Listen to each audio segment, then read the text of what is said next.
Cuidados paliativos. Es una conferencia de Antonio Noguera, impartida en la Jornada Diocesana de Pastoral de la Salud en marzo de 2022 en la Diócesis de Getafe.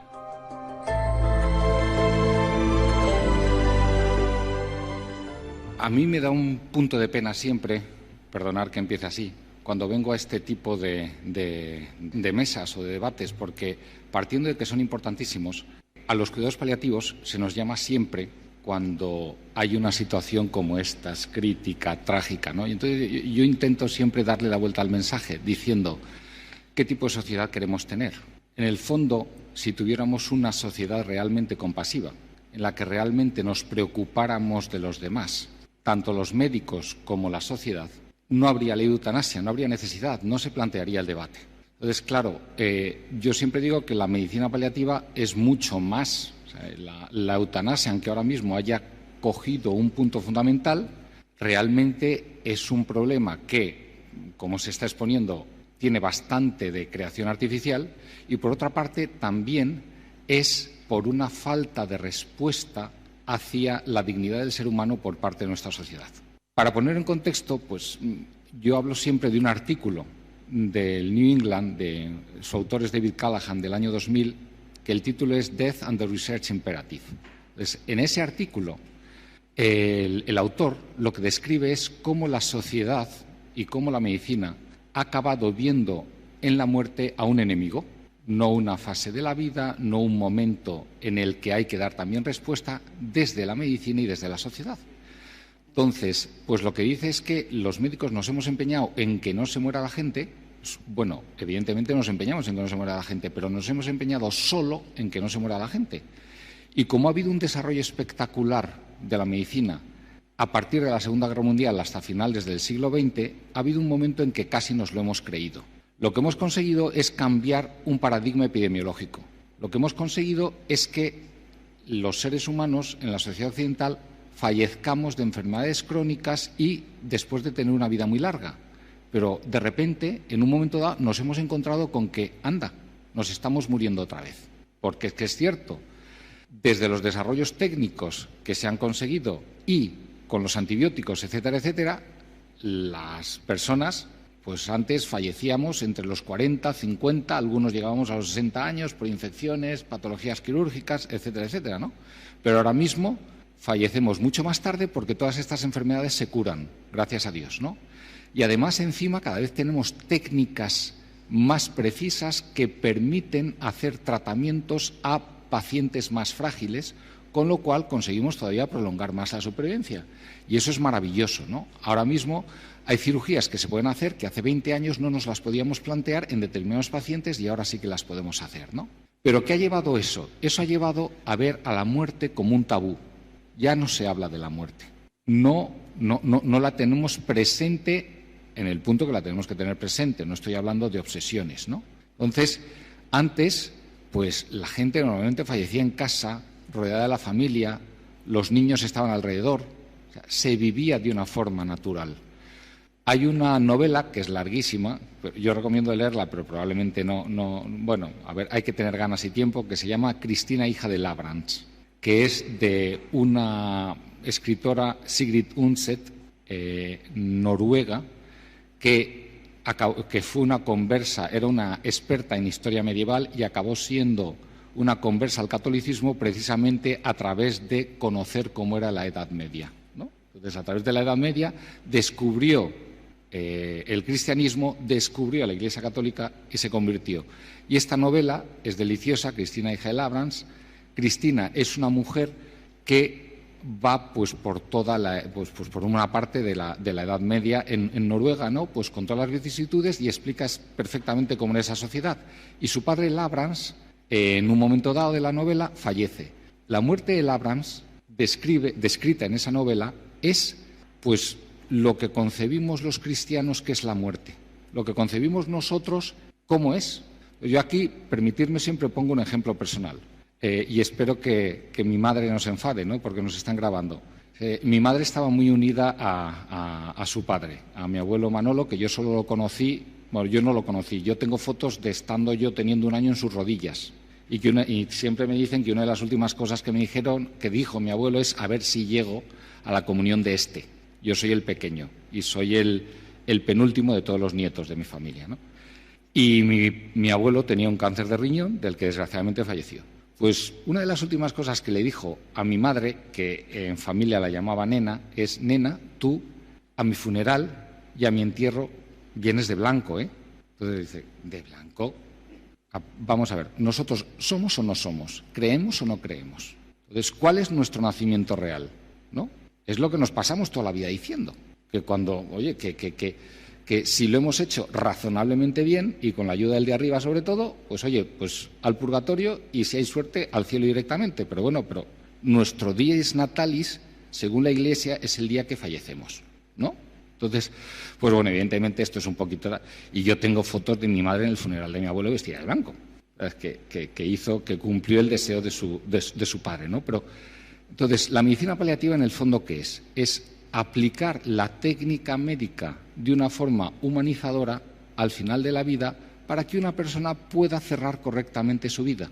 Es como defino yo siempre la medicina paliativa, a grandes rasgos, es medicina avanzada al final de la vida.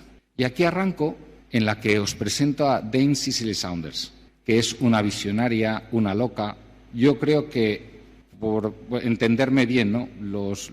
Nosotros en nuestra cultura católica tenemos muchos personajes de los que podríamos hablar y que a lo mejor, pues evidentemente, por una modestia lógica, pero que tendríamos que ser un poquito menos humildes en determinados aspectos, dar a conocer y mostrar mejor esas cosas, porque en este sentido los ingleses, reyes del marketing, lo hacen de maravilla, ¿no? Entonces, Cicely Saunders es una gran mujer, parto de eso, que nace a principios, pues alrededor de 1920, creo yo. Entonces, una mujer muy lista, emprendedora, hija de un burgués rico, niña bien, que le sale en el buen sentido de la palabra respondona a su padre, que la manda a estudiar a Oxford, pero para que sea secretaria de alguien muy importante. Si esa persona muy importante llega a ser primer ministro de Inglaterra, mejor. Pero ella, en un momento dado, dice que no. Yo, como soy feliz, es siendo enfermera y cuidando a la gente. Entonces, se hace enfermera y trabaja mucho como enfermera durante la Segunda Guerra Mundial. Y tiene que, en un momento dado, dejar de ser enfermera por problemas serios de espalda. Y entonces, ¿cómo puedo seguir ayudando a la gente? Se hace trabajadora social. Y siendo trabajadora social, conoce a un hombre que se llama David Tasma, de quien se enamora y a quien intenta ayudar, que es un judío de origen polaco que muere, por decirlo así, mal cuidado, con muchos dolores, en un hospital inglés por un cáncer gástrico. ¿Por qué? Porque se tenían miedos, pues porque no sabíamos dar desde un punto de vista médico una respuesta a esas situaciones, ¿no? Pero en su relación, que ella le ayuda mucho, David le acaba dando una pequeña herencia. Una pequeña herencia, creo, no sé, de memoria, no sé si es alrededor de 5.000 libras. Y ellos hablan de acabar construyendo un sitio donde se pueda cuidar a la gente al final de la vida, ¿no? Que acaba siendo St. Christopher Hospice, que es un hospital específico para cuidados paliativos que empieza en 1969, ¿no? Entonces, en 1969 el hombre, además de llegar a la Luna, crea el primer hospice de cuidados paliativos de la era moderna, ¿no? No sé, en grado de importancia yo echo el asco a mi sardina y entonces diré que me parece que St. Christopher's es incluso por lo menos tan importante. Entonces, y Cicely Saunders, pues entre otras cosas, lo que hace es enseñarnos a utilizar la morfina y el control de síntomas al final de la vida, ¿no? Pues entonces, su estudio de investigación más importante es cómo utilizar la morfina de tal forma que alivie el dolor difícil por cáncer al final de la vida, dando calidad de vida y sin que necesariamente corte supervivencia. Y además hace ver que cuando la morfina se utiliza bien por dolor, no provoca adicción. Entonces, porque a esto de la medicina de paliativa y a determinadas medicinas, pues aprovecho para intentar romper algunos falsos mitos, ¿no? La morfina mal utilizada es muy mala, pues evidentemente no tengo por qué hablar y desgraciadamente hablar del problema de las toxicomanías y de las dependencias, pero bien utilizada ayuda muchísimo. Más yo tuve una vez un colega que un día se puso a gritar entenderme, gritar no, pero iba hablando entre los demás, por favor, a mí no me dejéis morir sin haber probado la morfina, ¿no? Pero decía esa tontería. Y hablando, intentando romper un poco los mitos de la morfina, pues os querría hacer una pregunta. La primera, por favor, respondérmela. La segunda no es obligatoria. La primera es, ¿cuántos de vosotros habéis ido a un quirófano? Se os ha hecho una cirugía mayor. Pues estáis levantando unas cuantas manos, ¿no? Ahora, la segunda no tenéis por qué preguntarla, no tenéis por qué responderla. ¿Cuántos de vosotros sois toxicómanos? Yo creo que ninguno. Para que se os pueda meter en un quirófano, aparte de sedantes, os ponen normalmente una dosis bastante generosa en perfusión de un opioide que se llama fentanilo o sulfentanilo. El fentanilo es 100 veces más potente que la morfina, el sulfentanilo es 200 veces más potente que la morfina.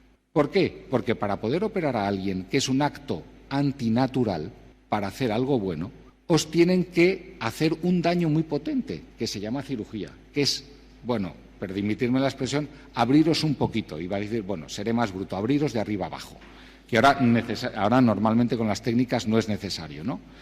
Y es que, ¿por qué toleráis eso? Porque os ponen fentanilo. Si no os pusieran fentanilo, sería como las películas del oeste, palo entre los dientes y botella de whisky, ¿no? Entonces, creo que es, pues por decir de alguna manera, el cómo se aplican las medicinas o cómo se hacen las cosas para el control de síntomas, ¿no? Entonces, la medicina paliativa parte del control de síntomas, pero fundamentalmente parte de esta frase de Cicely Saunders, donde podemos hablar de dignidad, que es importas porque eres tú e importas hasta el último momento de tu vida. Tiene un libro precioso que os lo recomiendo, está en inglés y en castellano. En inglés el título es Watch With Me y en castellano es Velad conmigo, que parte de esa frase del Evangelio de San Mateo, ¿no? Es un libro donde ella cuenta su jornada personal y el por qué va desarrollando y qué es lo que piensa que es la filosofía de los cuidados paliativos, ¿no? Las dos versiones, tanto la inglesa como la española, gratis en Internet. Entonces metes y te lo bajas sin ningún problema porque están disponibles de forma gratuita por los autores y por los traductores. Y aquí quiero partir de un concepto, volver al concepto de dignidad personal, dignidad de la persona. Y, por supuesto, que la dignidad personal parte de que somos seres humanos, de los derechos, de la sociedad, encima nosotros pensamos que somos hijos de Dios, pero muchas veces nos olvidamos de la dimensión social de la dignidad de la persona. Entonces, si nosotros en nuestra mirada no reflejamos la dignidad de la persona que está delante, la hacemos sentirse indigna. Y ese sentirse indigno es lo que muchas veces le hace pedir la eutanasia. ¿Por qué quiero desaparecer? Porque me siento indigno. Porque desde fuera, como somos una sociedad materialista, y aquí vuelvo a la trágica forma de medir la calidad de vida en nuestra sociedad, que se mide solo desde un punto de vista técnico, material, de capacidad, perdemos muchas dimensiones del ser humano y hacemos sentirse al ser humano indigno. Entonces, hay que tener la cabeza muy bien amueblada y tener una personalidad muy potente para que, si me hacen sentirme indigno, no querer quitarme de en medio. O sea, yo soy el primero que soy un cobardica y cuando no me siento aceptado me inhibo y me escapo. Y me voy a la esquina de donde estaba todo. Pues es que tenemos una sociedad que es así. Tenemos una sociedad que, desgraciadamente, perdonadme, que los médicos tenemos que asumir nuestra parte, pero hay muchas más partes que asumir. O sea, los médicos muchas veces nos hemos refugiado en lo técnico. Y es cierto que muchas veces tenemos claro, o sea, no solemos meter la pata en el punto de hacer más de lo que se debe hacer cuando ya hemos visto cómo van las cosas. Pero sí que nos cuesta mucho parar en determinadas situaciones, ¿no? Parar en determinadas situaciones que pueden llevar a cierto tipo de ensañamiento y prolongar innecesariamente situaciones, ¿no? Y eso también ha llevado a peticiones equivocadas de eutanasia. Si los médicos si tenemos por una parte una medicina que en determinados momentos no sabe parar, una sociedad que no sabe mirar con dignidad a las personas, la solución de esta coctelera, desgraciadamente, acaba siendo el permitir a una persona salirse del esquema, ¿no? Salirse de la pantalla. Y además, pues no están. ¿Por qué? Porque no estamos respondiendo a una demanda real. Voy a poneros un ejemplo. Pacientes que he atendido en el hospital últimamente, de los que pueda decir que realmente no estaban por motivos estrictamente clínicos, ¿no? Por falta de. O sea, una señora que tuve ingresada mucho tiempo, ¿por qué? Aparte, y podríamos aquí empezar a hablar de costes sanitarios, de que los hospitales no se usan para lo que utilizan. ¿Por qué? Porque tenía una señora de 87 años que vivía sola, que gracias a Dios se había encariñado con ella la vecina del piso de al lado y la cuidaba estupendamente, pero tenía 2 hijos que estaban viviendo en Norteamérica totalmente desentendidos. Entonces era una señora que en un momento dado tenía un cáncer avanzado y ahora ¿qué hacemos? Nadie la cuida, nadie está pendiente de ella, nadie le da. Si se va sola a su casa, en 3 días va a pasar algo y va a volver a ingresar en la urgencia, porque no tiene nada. O sea, ¿por qué? Porque está en un contexto social en la que nadie le ayuda y nadie se hace cargo de ella, ¿no? Entonces, situaciones en las que a veces pues te pasa lo contrario, que lo que tienes es familiares que te piden hacer más de lo que debes hacer, ¿no? Y te ponen en un brete porque te hacen decir, pero no te das cuenta que estoy prolongando algo que es innecesario, ¿no? Porque no se entiende que en un momento dado hay que dejar a la gente irse, ¿no? O situaciones en las que a lo mejor directamente te piden, ¿no? Te piden, pues hablábamos hace un momento, una eutanasia. Yo aquí siempre recurro a la frase de quien me dirigió mi tesis doctoral, que es el doctor Poveda, que él decía siempre, cuando alguien te pide morir, normalmente lo que te está pidiendo es no quiero seguir viviendo así. Si encontramos el por qué no quiero seguir viviendo, normalmente resolvemos la situación. Entonces, lo que pasa es que tenemos que tener capacidad y recursos para poder solucionar este así, porque ese así muchas veces no se resuelve poniendo una medicina o resolviendo un problema clínico, sino se resuelve ayudando y colaborando en un contexto social, ¿no? Entonces, en ese sentido, pues nos dan ejemplo, pues como siempre, pues sociedades, digamos, no tan avanzadas. Hay un ejemplo muy bonito que son las comunidades compasivas. Las comunidades compasivas empezaron, y donde están muy desarrolladas, es en una región de la India que se llama Kerala. Entonces, pues nos vamos a Kerala y resulta que en Kerala, curiosamente, en un país tan grande, es la única región de la India que es predominantemente católica, en un país en el que pues yo creo que los católicos son, pues no sé si el 2%, el 1% de la población, tal, pues justo en la región en la que son mayoría, pues se cuidan entre ellos. Y cuando hay pacientes al final de la vida, pues es que son los vecinos, los amigos, tal, los que se vuelcan con ellos, ¿no? Pues ahora mismo en España, ¿qué tenemos? Pues casas pequeñas, familias desestructuradas, muy poquito soporte, muy poco, vivimos demasiado de que nos cubra las cosas el Estado, pero precisamente para esto el Estado, porque como no luce políticamente y no les deja cortar cintas, pues no pone recursos reales y necesarios y a lo mejor, pues bueno, pues esa es la situación en la que vivimos. Y bueno, y por mandar un mensaje positivo, pues es que yo creo que es lo que tenemos y a partir de aquí es lo que tenemos que construir, ¿no? Pues hablando de Cicely Saunders, ¿no? Importas porque eres tú. Medicina aplicada al final de la vida. Ser capaces de dar cobertura a todas las necesidades de las personas porque se lo merecen, ¿no? Porque las personas se lo merecen, porque tienen que ver que nosotros respondemos a su dignidad. No es un concepto teórico, es un concepto por el que nosotros les damos y les damos a gusto y porque se lo merecen, ¿no? Desde un punto de vista de la medicina, el primer aprendizaje en paliativos es que la muerte del paciente no es un fracaso. Hablábamos al principio de la situación de ese artículo del New England. La muerte, cuando tiene que llegar, no es un fracaso. Evidentemente, siempre que podamos poner solución a una enfermedad hay que ponerla, pero es parte de la vida. es parte de la vida, y cuando tenemos que aceptarla, pues lo que tenemos que hacer es cuidar a quien se va de la mejor manera posible, ser conscientes de que hasta el último día que va a estar con nosotros es vida y vamos a disfrutar de ello y vamos a aprender y vamos a ayudar, ser conscientes de que esa persona nos está dando hasta el último momento. O sea, yo hablo del libro que tengo que escribir y que por vago nunca escribo, que es lo que me han enseñado mis pacientes.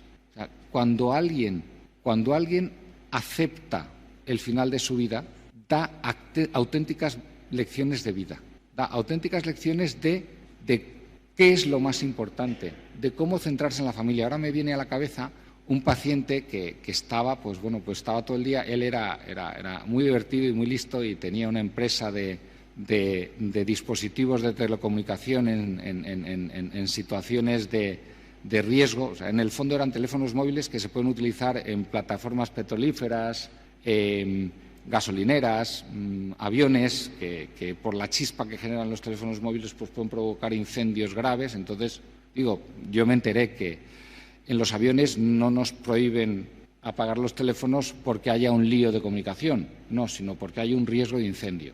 Ese es el motivo real, que parece que nunca nos lo explican por cómo funcionan los dispositivos técnicos, ¿no? Entonces, entonces él era muy divertido porque tenía un punto obsesivo. Entonces, como su familia la tenía en otra ciudad, tenía controlados perfectamente a sus hijos a través de cámaras que veía él directamente desde el ordenador en el que estaba. Sus hijos a la vez le habían regalado un aparato de realidad virtual con el que él de vez en cuando pues hacía cosas y no sé qué.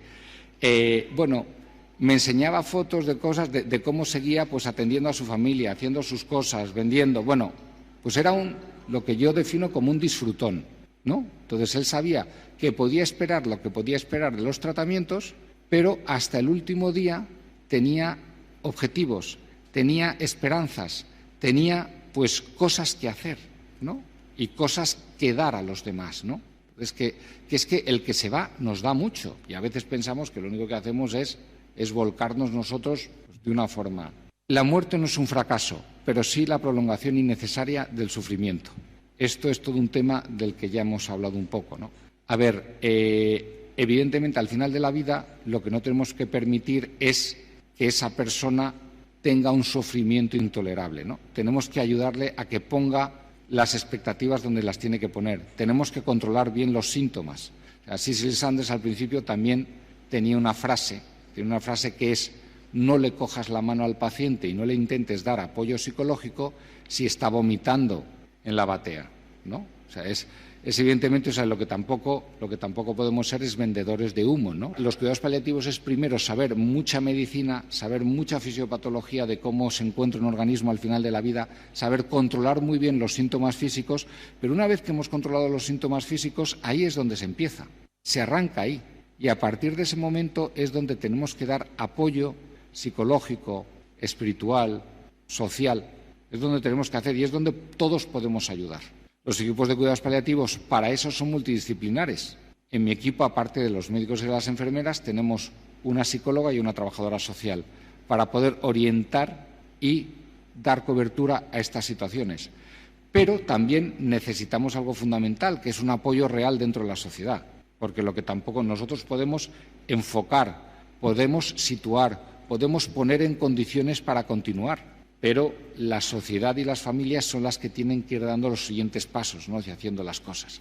Y evidentemente, aquí también podríamos hablar de todo el área que ya hemos dicho, de que asignatura en parte pendiente por falta de formación en cuidados paliativos dentro de los profesionales sanitarios, que hay veces que no sabemos parar a tiempo, ¿no? Y no debemos provocar sufrimientos innecesarios porque no paremos, ¿no?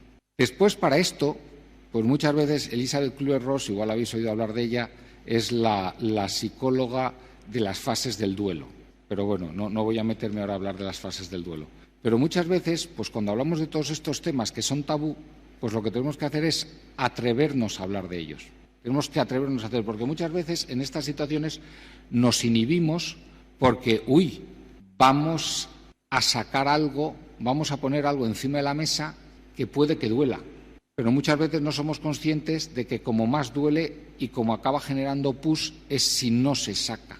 Que ante la incertidumbre y ante el no hacer es cuando más sufrimiento se genera en los seres humanos, ¿no? Y que para esto los seres humanos tenemos la curiosa capacidad de, si vemos que alguien se nos acerca con buenas intenciones, aunque meta un poquito la pata en el cómo, normalmente lo perdonamos, porque el producto final suele ser bueno. Entonces esto, pues no podemos ir con clichés.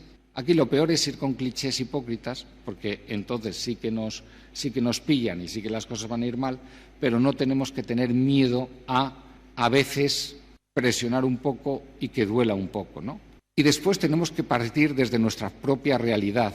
Balfour Mount es uno de los pioneros de los cuidados paliativos que montó el primer equipo de medicina paliativa en un hospital, o sea, por decirlo así, el tipo de unidad en la que trabajo yo en la Fundación Jiménez Díaz, en el Hospital de Montreal, de Canadá, ¿no? Y entonces, pues, tenemos que ser conscientes muchas veces cuando damos apoyo a las personas de esto, que en el mejor de los casos nosotros somos sanadores heridos, ¿no?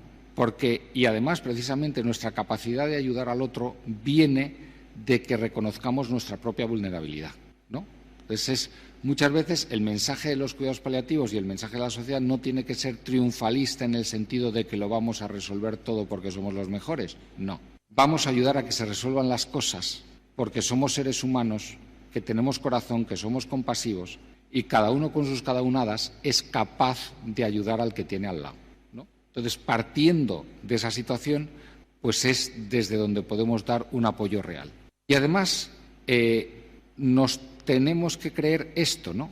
Que muchas veces, como decía Viktor Frankl, que no sé si le conocéis, Viktor Frankl, que también es otro libro que estamos hablando de cosas, El hombre en busca del sentido, pues es un libro muy recomendable. Viktor Frankl, un poquito de historia, perdonad que me vaya por las ramas, que me gusta mucho ir por las ramas, es el padre de la cuarta línea del psicoanálisis. Era discípulo de Freud. Entonces, ¿pensáis, del psicoanálisis puede salir algo bueno? Sí. ¿No? Dice, las otras tres, yo personalmente no recomiendo las otras tres ramas del psicoanálisis, pero esta sí, ¿no? Entonces, Viktor Frankl es un superviviente de los campos de concentración, es un psiquiatra judío que tiene ese libro precioso y que inventa la logoterapia, que es la terapia de sentido, ¿no? Entonces, siempre podemos ayudar a que la persona que tenemos delante, aunque esté en una situación muy delicada, encuentre sentido a lo que está viviendo, ¿no? Y a lo que tiene por delante, ¿no? Y además, y con esto acabo, no sé si algunos acordáis de quién es Helen Keller. Helen Keller es esta mujer que se queda sordociega con 18 meses y que Anna Sullivan, una enfermera, es capaz de crear un medio de comunicación con ella. Ella aprende a expresarse y acaba siendo, pues, profesora de universidad, ¿no? Entonces, es un ejemplo, ¿no? Vemos que es un ejemplo de cómo el sufrimiento es como un mecanismo que tenemos los seres humanos para crecernos y salir adelante, ¿no? Entonces, aunque haya situaciones en las que el mundo esté lleno de sufrimiento, siempre tenemos la capacidad de poder superarlo. Y esa forma de superar el sufrimiento siempre parte por apoyarnos unos a otros, ¿no? Entonces vuelvo a la situación anterior, ¿no? ¿La medicina tiene que ser muy técnica? Sí, pero tiene que ser también muy compasiva. Pero para que la medicina sea compasiva, se tiene que apoyar también en que haya una sociedad compasiva, ¿no? Entonces, ¿los cuidados paliativos? Pues los cuidados paliativos, en el fondo, lo que intentan es dar un cuidado global al ser humano en una situación crítica, que es el final de la vida, pero que necesita de una mentalidad de cuidado dentro de la medicina y dentro de la sociedad.